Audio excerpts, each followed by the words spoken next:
is linked with Celtic, so we are obviously having a look over in Sweden at that marketplace.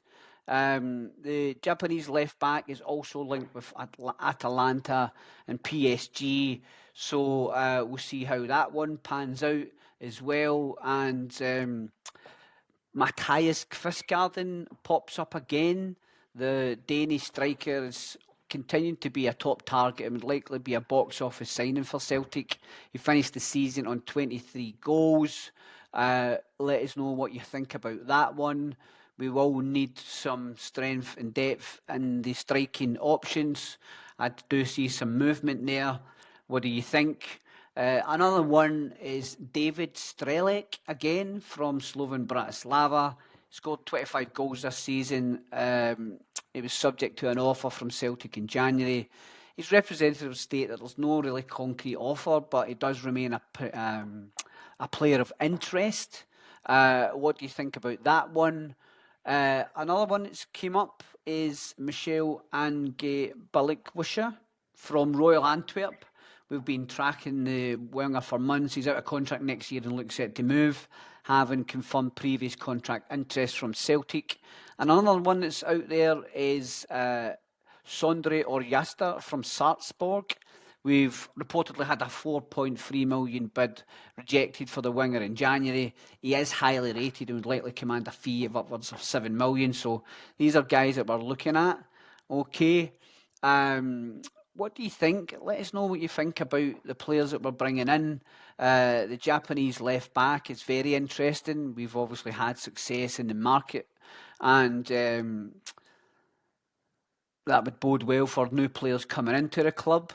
Let us know what you think about that one in the comments. I do think we will need strength at the left back. I think that Sloop away back to... Well, he's finished. He's left Crystal Palace, so he's a free agent. So we'll likely see what he says, and I think he had a nice message to say to the Celtic fans that he hope he hasn't let us down. And he done all right. I like Sloop, but I think he was just a temporary player.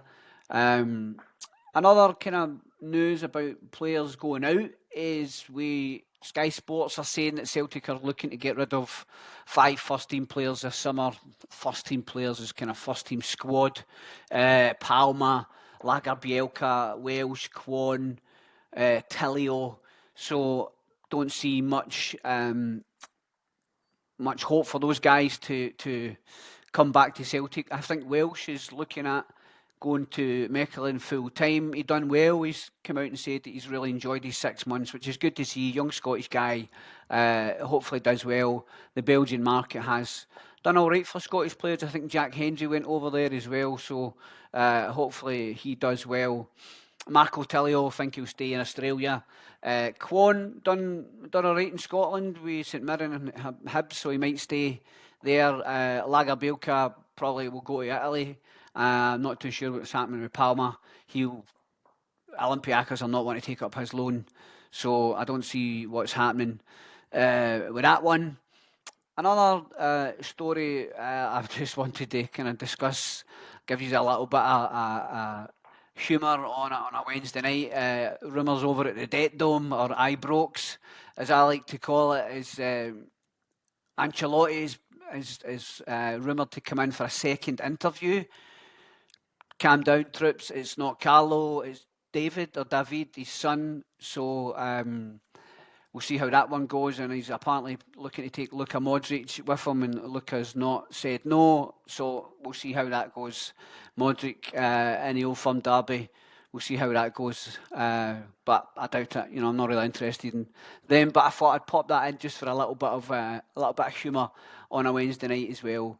Another story that came out was the B team have agreed to do the Lowland League for another season.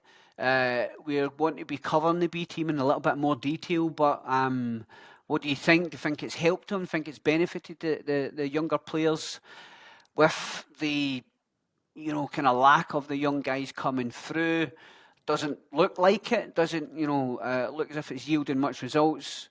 Young McArdle was a bright light against Aberdeen and kind of cameos at the end of the season, but there hasn't been really a steady stream coming through. So hopefully, let's get your thoughts on the Lowland League. What do you think, if that's going to improve our younger players, our B team, and get them through into the first team? We want to. I'd love us to be that kind of team that always has a core of 6 or 7 young players that you're kind of continually getting in. Like the Dutch don't really, bother too much about that. If you're young enough, you're good enough, they do have a habit. The Ajax team, De Jong, I think they done really, really well on that one. So be interesting to see your comments on that one. So let us know what you think.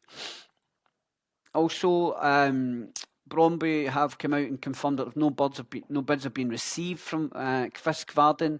So that'll be another one. We'll see how that turns out. Other related news on the Celtic front is Frimpong's move to Liverpool is very, very close, 29.5 million. So that should get us a nice little chunk of his sell-on clause. Good to see us getting more money into the club, and hopefully that's utilised in the transfer budget for Brendan. I think it was going to be a busy summer. Talking about the summer, we've just agreed to play 2 blockbuster friendlies against in Italy against Como and Ajax on July the 24th and 26th as part of a tournament. That is further friendlies on top of the game against Cork City in Ireland on July the 8th as well, which will be good to go over there and get our Irish fans some love. That'll be good to see. Interestingly, Como is a team that Alex Bailly went to, and they have secured Champions League football. They've done really well for in Serie A, and they have agreed to sign Bailly permanently.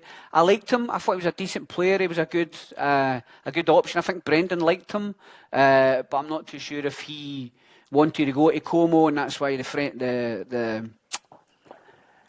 the loan spell was cut short, and then obviously we've went and got Schlupp because he tend to be preferred from Taylor, and I think it was the understanding that he was basically coming to Celtic to try and get a permanent move because he hadn't signed any deal with Barcelona. But yeah, it'll be interesting to see how he comes up against us, and so that'll be good for our kind of European exposure.